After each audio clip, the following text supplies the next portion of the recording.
इस movie blood sucking bastards के start में हम एक लड़के इवान को देखते हैं। जिस कंपनी में वो काम करता था वहाँ पर 4 लोग और भी थे, जिसमें उसकी एक फीमेल कोलीग थी और एक उसका बेस्ट फ्रेंड। शुरू में इवान की कोलीग उसे पसंद किया करती थी और उसने इवान को इस बारे में बताया भी था, लेकिन उस वक्त इवान के दिल में ऐसी कोई बात नहीं थी तो उसने उसे मना कर दी। इसीलिए वो अब उसे रूठ रहती थी। इवान ने उसे कई बार मनाने की कोशिश की लेकिन वो मानती ही नहीं थी। अब तो इवान भी उसे पसंद करता था और उसे कई बार कह भी चुका था, लेकिन जब भी वो ये कहता तो उसकी बात का जवाब ना देती और हमेशा वहाँ से चली जाती। इवान के बाकी कोलीग्स भी इस बात को नोट करते थे। इवान के ग्रुप में 5 ही लोग थे, लेकिन इस ग्रुप के अलावा भी वहाँ पर एक वर्कर था। वो इन लोगों को हमेशा तंग किया करता था कि याद है एक बार मैं तुम लोगों से एक गेम में पैसे जीत गया था, वो मुझे दो।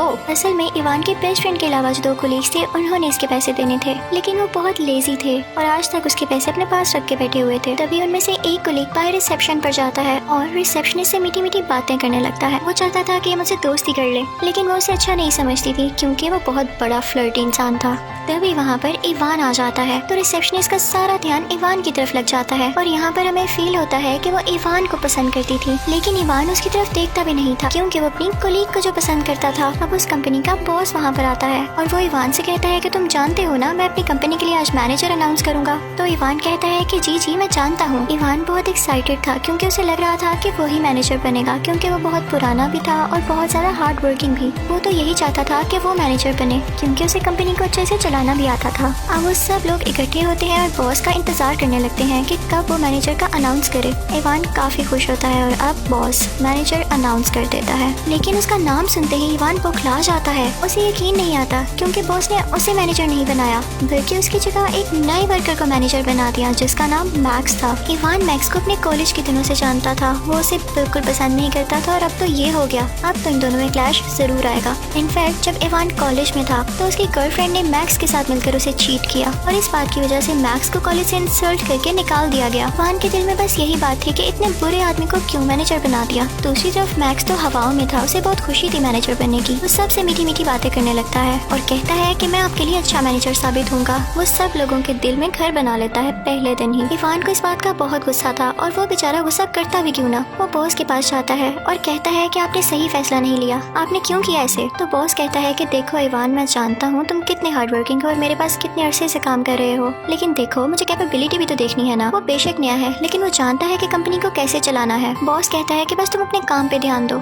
इवान वहाँ से हर्ट होकर चला जाता है। इवान नोटिस करता है कि मैक्स पहले ही दिन उसकी दोस्त यानी कोलीग से मीठी मीठी बातें करने लगता है जैसे वो सबसे किया करता है। इवान वहाँ पर आता है तो वो अजीब तरह उसे देखता है तो मैक्स कहता है कि क्या देख रहे हो मुझे, तुम अपना काम क्यों नहीं कर रहे हो, और अब से मैं तुम पर चेक रखूंगा कि तुम कितना काम करते हो, इसलिए बेहतर है कि अपने काम पर जाओ तुम। इवान को देख के काफी हैरत होती है कि आते साथ ही रुक जमा रहा है और इसकी नजर तो मेरी कोलीग पर भी है। एक रात हम देखते हैं कि इवान का कोलीग नाइट शिफ्ट पर होता है। वो अपने काम में मगन होता है कि एकदम उसे अजीबोगरीब आवाजें आने लगती हैं जैसे कोई गुर्रा रहा हो। उसे लगता है कि शायद नींद की वजह से उसे ऐसा फील हो रहा है और उसका वहम है, लेकिन आहिस्ता आहिस्ता आवाजें बढ़ने लगती हैं। अब वो काफी डर जाता है और वॉशरूम में चला जाता है। वॉशरूम में जाते ही कोई उस पर अटैक कर देता है। वो पूरी तरह से जख्मी हो जाता है। अब अगली सुबह इवान जब कंपनी आता है तो देखता है कि उसके दोस्त की बाइक बाहर ही खड़ी हुई है। वो गार्ड से पूछता है कि क्या वो बेचारा रात से इधर ही काम कर रहा है। तो गार्ड कहता है पता नहीं सर, मैंने तो उसे नहीं देखा। इवान उसे बहुत ढूंढता है और जब वो वॉशरूम जाकर देखता है तो वहाँ पर उसके कोलीग की डेड बॉडी होती है जो कि पूरी तरह से खाई हुई थी, जैसे उसके किसी ने चीर फाड़ कर दी हो। उसके सारे कपड़े खून से भरे हुए थे। ये देखकर इवान चीख पड़ता है। उसे यकीन नहीं आ रहा था कि उसका कोलीग मारा जा चुका था।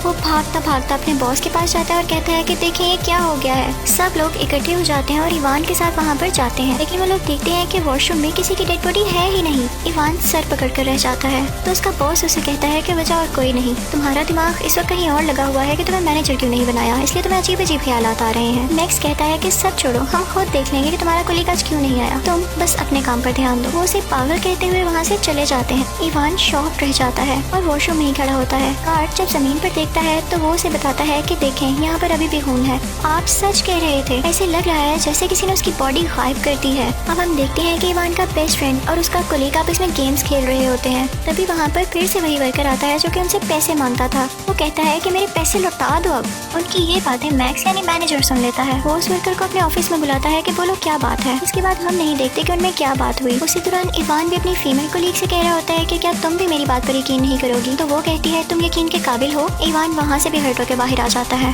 उस वक्त वो वर्कर भी मैनेजर के ऑफिस से बाहर आ रहा होता है। उसका रंग सफेद पड़ा हुआ था और वो काफी हॉरिफाइंग लग रहा था, डरावना लग रहा था, जैसे उसमें खून का एक कतरा भी नहीं। वो बड़े अजीब से अंदाज में दोनों से कहता है कि मेरे पैसे आज तुम्हें लौटाने होंगे, अगर ना लौटाए तो शाम तक अपना हाल खुद देख लेना। और ये कह के वो वहाँ से चला जाता है। वो तीनों काफी हैरान हो जाते हैं क्योंकि उस वर्कर में इतना कॉन्फिडेंस था ही नहीं कि वो इस तरह से बात करे। खैर वो इस बात को इग्नोर कर देते हैं। इवान उस रिसेप्शनिस्ट को कॉल करता है कि क्या तुम बेसमेंट में जा सकती हो, मुझे वहाँ से कुछ जरूरी फाइल्स चाहिए। वो बहुत खुश होती है कि इवान ने मुझसे बात की, लेकिन बेसमेंट में उस पर कोई अटैक कर देता है। फिर हम इवान की बेस्ट फ्रेंड और उसकी फीमेल कोलीग को देखते हैं जो कि लंच कर रही होती है। इवान का बेस्ट फ्रेंड उससे कहता है कि आप छोड़ भी दो गुस्सा, इवान इतना भी बुरा नहीं है।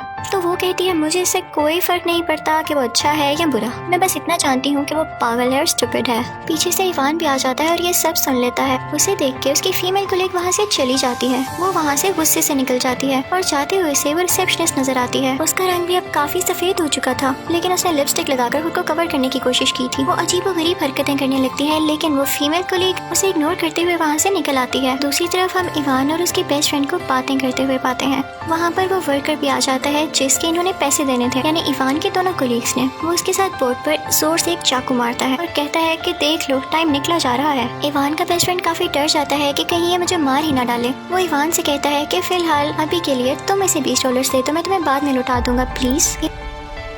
रात को इवान और उसका कोलीग दोस्त ऑफिस ही रुके होते हैं क्योंकि उन्हें बहुत सारा काम था। इवान अपने दोस्त से कहता है कि क्या तुम बेसमेंट में जा सकते हो, मुझे वही फाइल्स चाहिए, अभी तक नहीं मिली। जैसे ही वो जाता है इवान खुद मैक्स के ऑफिस में चला जाता है। इवान जब मैक्स के ऑफिस में जाता है तो देखता है कि उसके दोस्त की पिक्चर को हाईलाइट किया गया है, सर्कल किया गया है, जैसे इसके पीछे मैक्स का कोई इंटेंशन हो कि उसे मारना चाहता है। और यही नहीं, बॉस की पिक्चर पर भी उसने हाईलाइट किया हुआ था। दूसरी तरफ बेसमेंट में उस कोलीग को वही रिसेप्शनिस्ट मिलती है जो कि उसे अपनी तरफ अट्रैक्ट करती है, लेकिन इसी दौरान उसकी शक्ल खौफनाक हो जाती है और वो उसकी गर्दन पर काट लेती है। इवान को पता चल चुका था कि मैक्स असल में है कौन, वो था एक वेम्पायर और वो बाकी सबको भी अपने जैसा बना रहा था। उसे देख के काफी गुस्सा आता है और वो बाहर निकल आता है तो देखता है कि उसका कोलीग जख्मी है। वो उसे कहता है कि तुम यहाँ से चले जाओ। उस दौरान ऐसे लग रहा था जैसे कोई और भी वहाँ पर आ रहा है, तो इवान खुद को एक रूम में लॉक कर लेता है और इसी के साथ कोई रूम का दरवाजा जोर जोर से नॉक करने लगता है, पीटने लगता है। इवान वहाँ पर डर के छुप जाता है और उसकी आंख लग जाती है। अगली सुबह बॉस, मैनेजर और उसका बेस्ट फ्रेंड वहाँ पर आते हैं और जब बॉस ये देखता है कि ये सो रहा है तो वो इवान से कहता है कि बहुत हो गया, मैं तुम्हें नौकरी से निकाल रहा हूँ। तो मैनेजर यानी मैक्स बॉस से कहता है कि कुछ नहीं होता, इसे एक और चांस दे दे हैं तो ये अच्छा वर्क करना। इवान काफी डरा हुआ था। वो बॉस से कहता है कि मेरा कोलीग भी मर चुका है, यकीन नहीं आता तो देख लेना वो भी आज नहीं आएगा। लेकिन ये क्या, वहाँ पर तो वो कोलीग आ जाता है। तो बॉस एक टॉन्टिंग वे में हंसता है और उससे कहता है कि तुम वाकई पागल हो चुके हो, तुम्हें सिर्फ अपने काम पर ध्यान देना है और आइंदा मैं तुम्हारे मुँह से बात ना सुनूं कि ये मर गया है वो मर गया है। इवान अपने बेस्ट फ्रेंड के पास आता है और कहता है कि तुम्हें भी मेरी बात पर यकीन नहीं है, मैं झूठ नहीं बोल रहा। तो उसका बेस्ट फ्रेंड उसे तसल्ली देता है और कहता है कि मेरे दोस्त मुझे यकीन है क्योंकि मैं अपनी आंखों से ये देख चुका हूँ, मेरे साथ हमारी कंपनी का कार्ड भी था, वो भी इस बात का गवाह है कि मैक्स ने एक लड़की को काट कर उसे वेम्पायर बना दिया था। अब वो तीनों एक ग्रुप में हो जाते हैं, एक साथ मिल जाते हैं। वो अपनी गाड़ी में जाते हैं ताकि कुछ वेपन्स यानी हथियार लेकर आ सकें और तभी वहाँ पर कंपनी का चौकीदार यानी पीएन उन पर अटैक करने लगता है क्योंकि वो भी वेम्पायर बन चुका था, लेकिन वो लोग उसे स्टैब करके मार देते हैं। वो तीनों मिलकर कंपनी के अंदर जाते हैं और कहते हैं कि हम बॉस को बता देंगे कि बहुत हुआ, मैक्स असल में वेम्पायर है और क्या क्या कर रहा है। अंदर जाते हैं तो कंपनी के सारे वर्कर्स वेम्पायर बने होते हैं और उन पर अटैक करने लगते हैं, लेकिन वो तीनों बचते बचाते बॉस के ऑफिस में चले जाते हैं। वो उसे मैक्स के बारे में सब कुछ बता देते हैं, वो उसे सब बातें बताते हैं जिससे वो यकीन कर सके, लेकिन बॉस तो शॉक ही नहीं होता। वो बड़े इजी वे में कहता है मैं जानता हूँ मैक्स वेम्पायर है। तो इवान कहता है कि आपने उसे रोका क्यों नहीं? तो बॉस कहता है तुम लोगों की ही गलती थी, तुम लोग लेजी होते जा रहे थे, कोई काम पर ध्यान ही नहीं था। मैंने जानकर मैक्स को हायर किया ताकि उस सबको वेम्पायर बना दे। ये बात तो ये कि ये तुम लोगों की सजा थी। दूसरी बात ये कि वेम्पायर्स बहुत एक्टिव होते हैं इवन रात में भी, और अब देखो मुझे अच्छा आउटपुट मिल रहा है। जो लोग वेम्पायर बनते जा रहे हैं वो बड़ा अच्छा काम कर रहे हैं, अभी तो तुम लोगों की भी बारी है। मैक्स इवान से कहता है कि याद है जब मुझे कॉलेज से निकाला गया था और मैंने कितना वीक महसूस किया था, तो मैंने भी सोचा कि अब मैं स्ट्रॉन्ग बनूंगा। मैंने वेम्पायर बनने के तरीके जाने और साथ ही साथ बिजनेस भी सीखा। मैंने बहुत मेहनत की और अब देखो मैं कहाँ हूँ और मेरे अंडर जितने भी लोग काम कर रहे हैं तुमसे ज्यादा मेहनती होते जा रहे हैं। इवान उसे इग्नोर कर देता है और बॉस से कहता है कि आपको समझ नहीं आ रही है, ये आपको भी मार देगा, ये आपकी जगह लेना चाहता है और आपकी जगह बॉस बनना चाहता है ताकि इस कंपनी को ये खुद चलाए। ये सुनकर बॉस की आंखें खुल जाती हैं और वो मैक्स से कहता है कि क्या तुम यही चाहते थे? मैक्स उसके पास जाता है और उसकी गर्दन तोड़ देता है जिससे बॉस मर जाता है और सबका शक अब दूर हो चुका था कि मैक्स अब वाकई ही बुरा आदमी है और वो जो चाहता था उसने कर दिया। इवान की फीमेल कुलीग काफी डरी होती है तो वो इवान लोगों की टीम में ही आ जाती है। सब वेम्पायर्स उन पर मिलकर अटैक करने लगते हैं। मैक्स दूर खड़ा ये देख रहा होता है और ये तमाशा एंजॉय कर रहा होता है। दूसरी तरफ इवान की टीम भी मुसलसल वेम्पायर्स का मुकाबला कर रही होती है। वो पूरी मेहनत से एक एक करके सब वेम्पायर्स को मार देते हैं। यहाँ पर हमें ये भी अंदाजा होता है कि इंसान सबसे अच्छी और पावरफुल क्रिएचर है, उनकी जगह कोई नहीं ले सकता। अगर वो हार्ड वर्किंग और कंसिस्टेंट हो यानी दिल से अपना काम करें तो वो सबसे आगे निकल सकते हैं। मैक्स इवान की फीमेल कुलीग को पोजेस कर लेता है और अपने ऑफिस में ले आता है। दूसरी तरफ कुछ बचे हुए वेम्पायर्स उन पर अटैक करने की कोशिश करते हैं लेकिन गार्ड उनके बीच में आ जाता है और वो बेचारा खुद जख्मी हो जाता है। अब वो बेचारा भी इंसान नहीं रहा था। इवान किसी न किसी तरह मैक्स के ऑफिस में आ जाता है और अपनी फीमेल कुलीग को बचाने की कोशिश करता है लेकिन मैक्स यहाँ पे बहुत पावरफुल हुआ था। वो उन दोनों को मारता है, उन्हें इंजर्ड कर देता है। इवान की फीमेल कुलीग हिम्मत करती है और एक मैशेटी उसके सर में दे मारती है जिससे मैक्स काफी जख्मी हो जाता है। फिर उसके बाद वो उसके दिल पर भी स्टैब करती है जिससे फाइनली वो मर जाता है और ब्लास्ट हो जाता है जिसकी वजह से उसका खून चारों तरफ फैल जाता है। लेकिन इवान और उसकी दोस्त काफी खुश थे कि उन्होंने उस वेम्पायर, उस जालिम इंसान को मार दिया जो कि असल में इंसान कहलाने के काबिल ही नहीं था। इवान की दोस्त यहाँ पर शर्मिंदा होती है और इवान से सॉरी करती है कि मैंने तुम्हें इतना अरसा गलत जाना जबकि तुम बहुत अच्छे इंसान थे जो सबका भला चाहते थे। उन दोनों का यहाँ पर फिर से पैचअप हो जाता है। अब उनमें सुलह हो चुकी थी और वो फिर से एक साथ थे। अब वहाँ से इवान, उसकी कुलीग और उसका बेस्ट फ्रेंड मिलकर चले जाते हैं। लेकिन फिर हम उस कंपनी के अंदर का सीन देखते हैं जब मेड वहाँ पर सफाई करने जाती है और बिखरा हुआ और खून से भरा हुआ कमरा देखकर वहीं पर रुक जाती है तो पीछे से इवान का वो कुलीग जो आखिर में वेम्पायर बन चुका था और वो बच चुका था क्योंकि उसे किसी ने नहीं मारा था, वो उस मेड की नेक पर काट लेता है और फिर वहाँ से चला जाता है। इसी सीन के साथ ये मूवी भी यहाँ पर खत्म हो जाती है। Thank you for watching.